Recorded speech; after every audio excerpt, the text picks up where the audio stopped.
So in this video, I'm going to be talking about the technique that we want to use to keep our passes flat along the ground.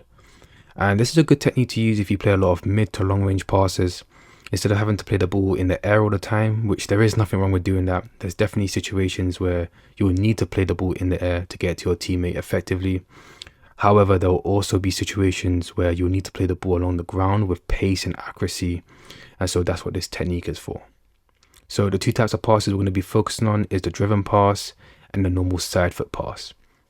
So first, let's go over the driven pass. And with this pass, you want to use it when you have a decent amount of time and space around you.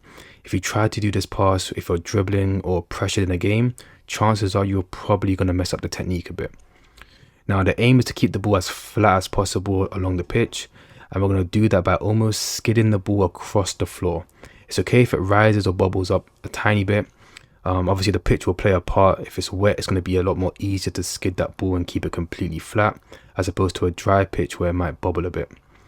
So the key is we want to make contact underneath the football with your instep to create that natural backspin. And then to keep the ball flat, we want to hit through it and slice it at the same time. And so that's how you get that nice backspin skidding motion along the ground.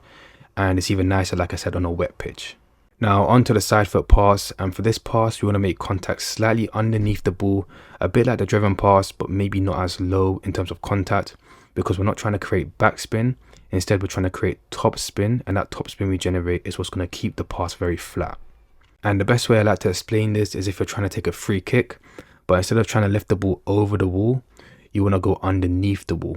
And so you can kind of think of it as whipping the ball along the floor. It's very similar to the technique how you use to take a free kick or a corner, where you whip the ball in the air. But again, we're not trying to lift the ball in the air, but instead brush through the ball along the floor with that top spin. And that's what's going to keep the ball flat with pace along the floor. So that's pretty much the technique to keep your passes flat, whether it be a driven pass or a side foot pass. I didn't manage to go into super detail. However, I will have more detailed guides and drills in my Football Drills Archive community. In there, I really go into detail on specific drills and techniques on different things like dribbling, your first touch, passing, etc.